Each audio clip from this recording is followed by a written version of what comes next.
Assalamualaikum warahmatullahi wabarakatuh. Perkenalkan, nama saya Muhammad Syafi, Prodi Hukum Keluarga.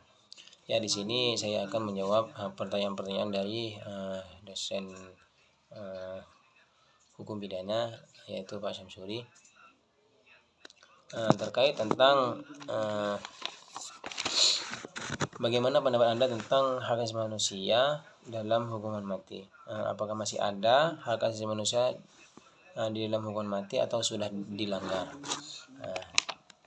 Terkait tentang hak asasi manusia dalam hukuman mati, kalau di Indonesia sendiri masih berlaku atau masih ada. Karena dalam Undang-Undang Nomor 35 Tahun 2009 tentang narkotika juga mengatakan, maksudnya juga mengatur hukuman mati. Lain dari ini ada juga pasal 118 dan pasal 121 ayat 2 juga menyebutkan bahwasanya ancaman hukuman mati maksimal bagi pelanggar adalah pidana mati. Selain dari itu banyak juga tentang undang-undang yang terkait dengan hukuman mati. Berbicara tentang dilanggar atau tidaknya terkait di Indonesia sendiri, itu kalau dari saya pribadi itu tergantung kepada penguasa atau pemerintahan tersebut. Karena semisal ada contoh, ada pencuri motor. Dalam pencuri motor itu kalau ditemukan itu ada hukumannya dan ada teguran. Ketika dia mengulangi yang kedua kalinya itu lebih parah lagi. Yang ketiga kalinya kalau dia melanggar lagi itu yaitu udah ditembak mati. Udah yang berkaitan itu yang 3 kali tentang pidana mati atau hukuman mati. Untuk soal yang nomor 2, terkait tentang apa perbedaan pokok antara hukum mati yang ada di had, kisos, dan takzir. Apa perbedaannya yang ketiganya itu? Yaitu tentang had itu secara bahasa itu mencegah, dan secara syara itu hukuman yang telah diterapkan, yang hukumannya wajib dalam rangka mencegah seseorang melakukan pelanggaran itu, sehingga timbullah hukuman tersebut. Dan had ini yang sudah ditetapkan oleh syariat. Dalam penetapan dalam syariat itu tidak bisa dikurangi atau tidak bisa ditambah. Contoh, semisal had minuman keras seperti minum miras. Di dalam hukum Islam ialah sanksinya itu cambuk 40 kali. Ini tidak boleh dikurangi atau tidak boleh ditambah. Semisal ditambah 45 atau dikurangi 35, itu tidak boleh dari hukum Islam sendiri.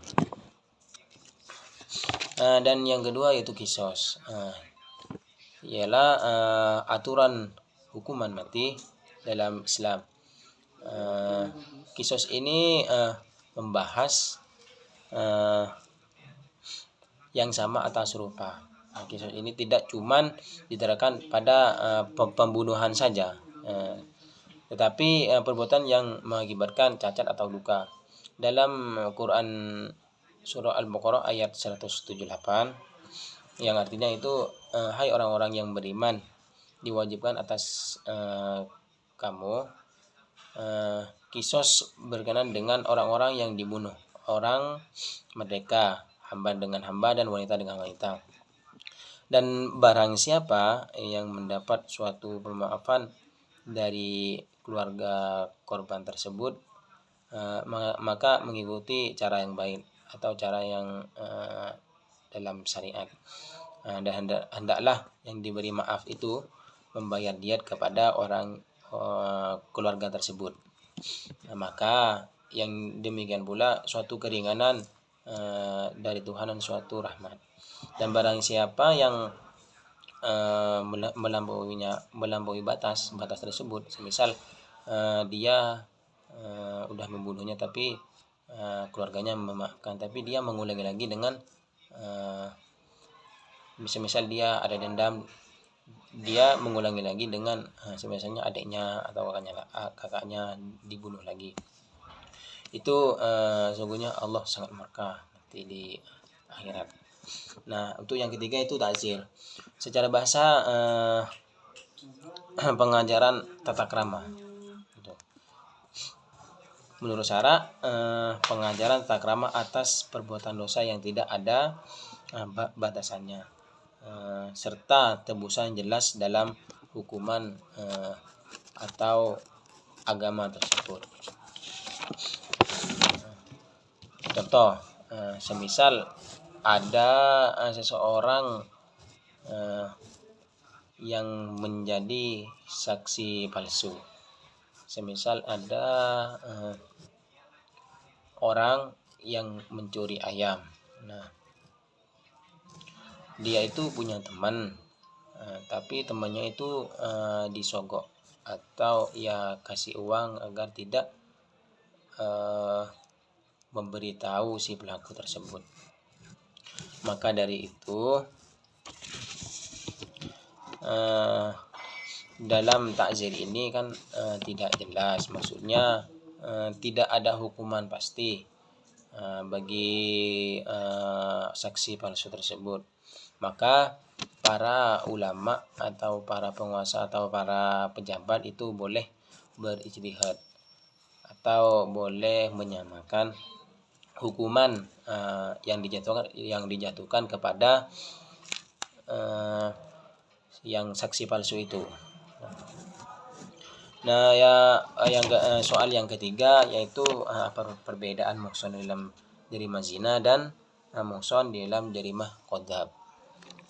Nah, yang saya pahami tentang muhsan dalam jarimah zina dan muhsan dalam jarimah qadzaf, yaitu kita dalam membahas jarimah zina atau jarimah qadzaf, kita harus tahu tentang apa sih jarimah itu sendiri.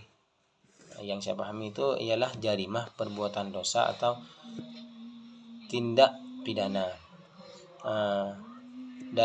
Dalam selain dalam arti tersebut, yaitu ada lagi arti dalam terminologi hukum Islam, ialah perbuatan-perbuatan yang dilarang oleh syara atau dilarang dalam agama Islam. Seperti contoh kan dalam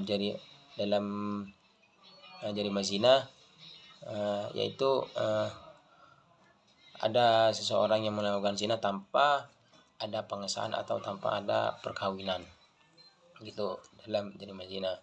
Nah, yang kedua itu kan jarimah qadzaf. Dalam jarimah qadzaf yang saya pahami itu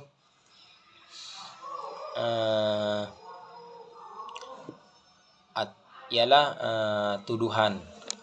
Semisal ada orang yang tidak melakukan zina tapi dia itu ada rasa dendam dan itu menuduhnya berzina. Semisal dia dalam perjalanan atau dalam di kampungnya itu dituduh berzina, maka dari itu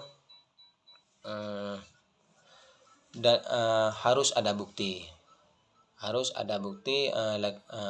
Kalau laki-laki itu 2, kalau perempuan itu 4. Kalau tidak ada bukti, itu harus disaring lagi oleh si pengadil itu. Nah, untuk hukumannya itu bagi si penuduh, yaitu ialah dicambuk 40 kali. Ya, saya lupa tentang itu tadi tentang jarimah zina, yaitu kalau zina muhsan itu sanksinya itu dirajam, dan dalam dirajam tersebut dalam dirajam itu dalam melempar, semisal ditaruh di persimpangan itu tidak ada rasa kasihan bagi orang yang melemparkan batu meskipun itu dari keluarga tersebut. Nah, untuk sanksi bagi zina Irungson itu dicambuk sebanyak 80 kali. Ya, mungkin itu saja dari jawaban saya. Apabila ada kekurangan atau kurang tepatan itu saya menerima kritikan atau masukan. Ya maaf tentang masalah kodab itu bukan 40 kali tapi 80 kali. Itu dicambuk. Ya mungkin hanya ini dari saya, mohon maaf. Selahilapnya dengan lahiri wabillahi taufik. Wassalamualaikum warahmatullahi wabarakatuh.